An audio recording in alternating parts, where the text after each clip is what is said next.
So in preparation for making the hood for Dolly's joggers, we have got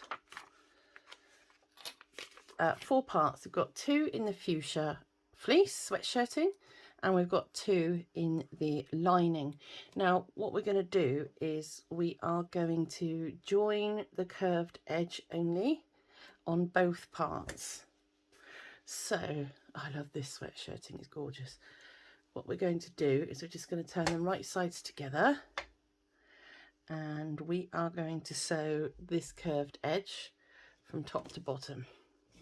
So starting at the bottom of the hoodie at the neckline, bring you in, there we go.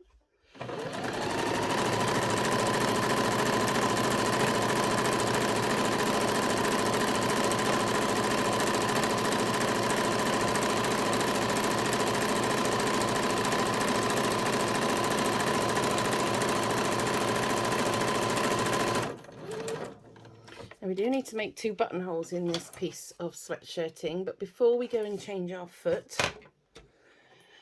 we're going to grab our 2 lining jerseys, and we're going to repeat that process with these. So starting at the neck end, we're just going to sew that curve to join these.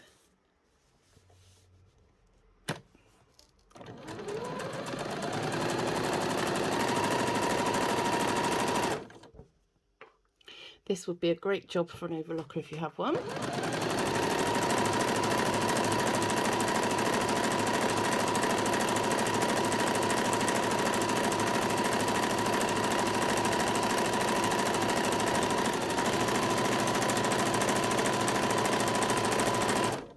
And that's that done. So we're going to set our lining aside for later. And then on your hood pattern is this mark here, and that's the buttonhole. So I've got a 1-step buttonhole machine,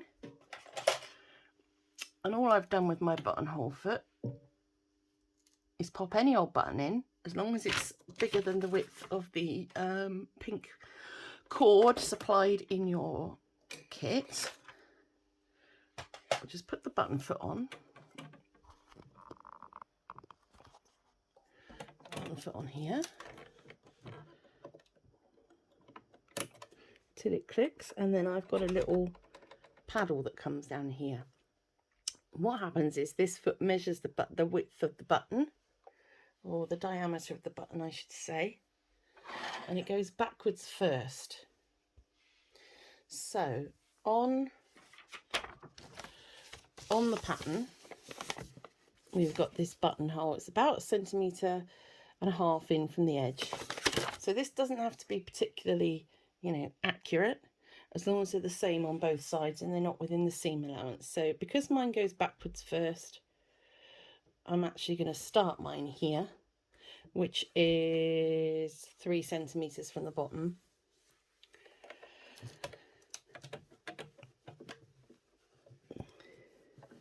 Well, the only thing to watch with this button foot is that it doesn't get caught on anything as it's going backwards, not a bump in the fabric or something like that, because then it won't work. Now I've chosen a buttonhole that's just rectangular.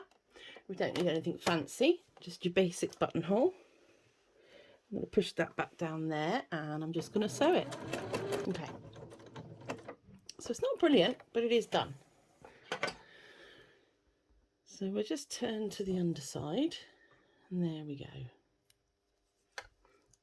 So to open up the buttonhole, all we're going to do is put our snips in, or your quick unpick, and open up those buttonholes.